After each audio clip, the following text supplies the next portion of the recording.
Listen, we got an action heist movie here from Guy Ritchie, and there's a lot I like, and then there's a lot that falls flat. We're going to dive right into it, okay?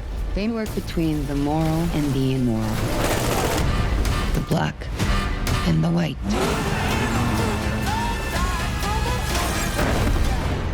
They operate in the gray. Show me what you got.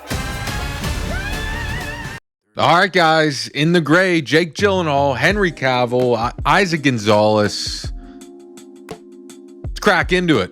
So I'm going to give you a quick synopsis here because I feel like this movie wasn't really like marketed or advertised as well as I thought it would have been, or even as well as it should have been. Rosamund Pike. She's going to be the lead executive. Let's see what we got here.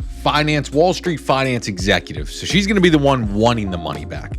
She hires Eiza González here, a cutthroat debt recovery lawyer that has two best friends that are badass operatives that she helped in the past. They give you a little backstory throughout the film on that. And those two best friends are going to be Henry Cavill, Jake Gyllenhaal.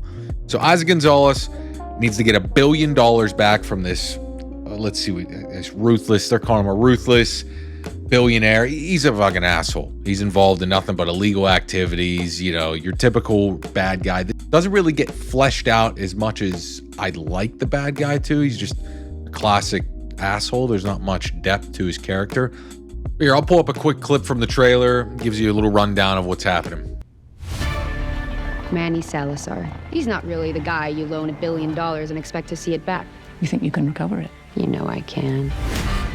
And this job, when mistakes are made, you need insurance.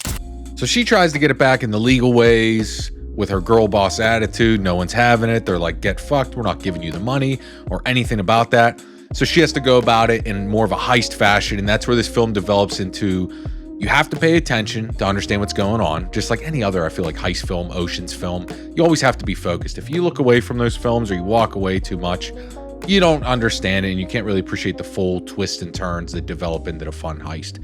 So this builds up to that, but it lands short.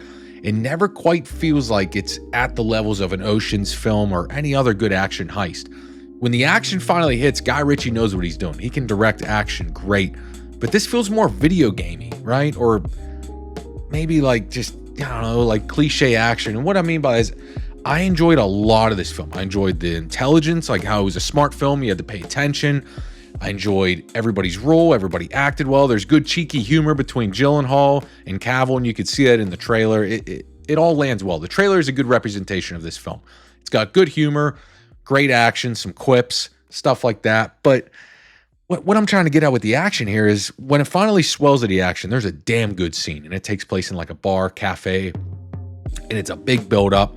And Cavill and Gyllenhaal, they hire a team that works with them, so they have their own guys. So it's like, you know, a good group of like a dozen guys or less, give or take a few.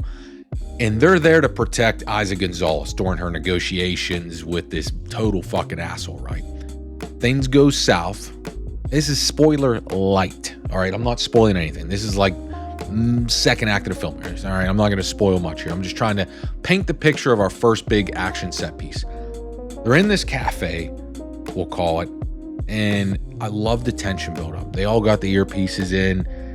Gyllenhaal's in there with Eiza. They're sitting down, and Cavill's out there. They got a drone up. Everything, all is fancy, all fun tech, right? It's fun. Very, very fucking fun, sexy tech that you would want from any like military operator style mindset.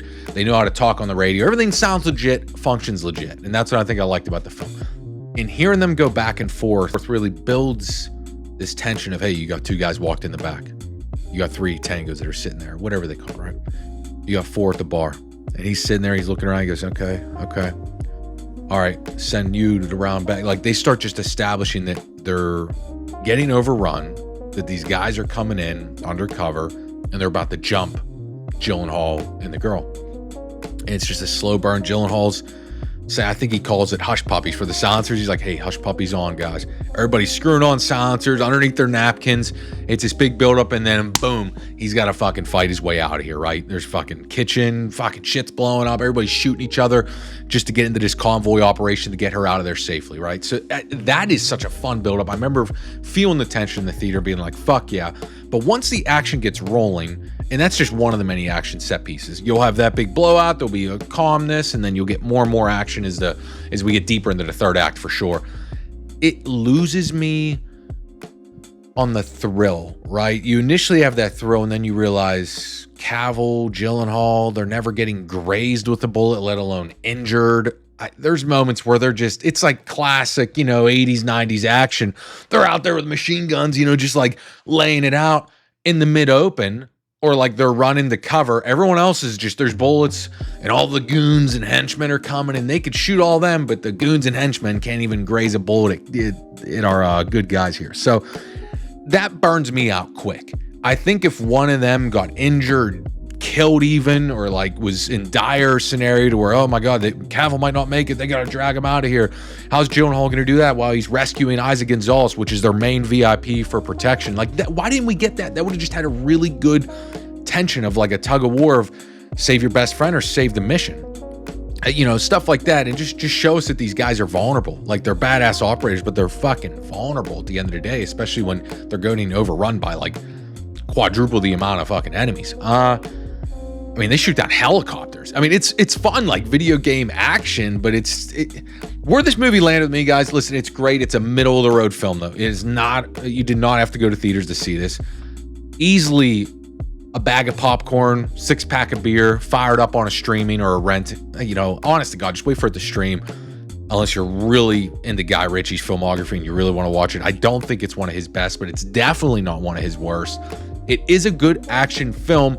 I just wanted more weight to the story. There was a lot that was fun and I enjoyed, but as we continued to watch it and we got deeper into it, I just felt like there was never a high enough stake at hand, similar to Guy Ritchie's The Covenant. Right? You watch that movie, you're on the edge of your seat. There's emotion. There's just so much more impact in that film. And I'm not saying we need all of that in this, but we could have taken a little dose of that here and just trickled it into where maybe we don't know if these, make the viewers feel that maybe some of these characters aren't going to make it out alive. Make this heist feel more real, more grounded. So I would have enjoyed that angle of it, but that's just me. At the end of the day, if I'm grading it based off of just a heist action film, it's good. It's not great or perfect. It's not going to replace the Oceans franchise or rewrite anything. Is it better than Fast and Furious? Yeah, it's more grounded and not as fucking nuts as those. Those have a special place for just entertainment. But yeah, if you're interested in it, I think it's worth a stream. That's where I'm going to leave it, guys. But if you've seen it, let me know your thoughts and comments down below, and we'll catch you on the next one. Like, comment, subscribe for more movie news and reviews going forward. We'll see you guys.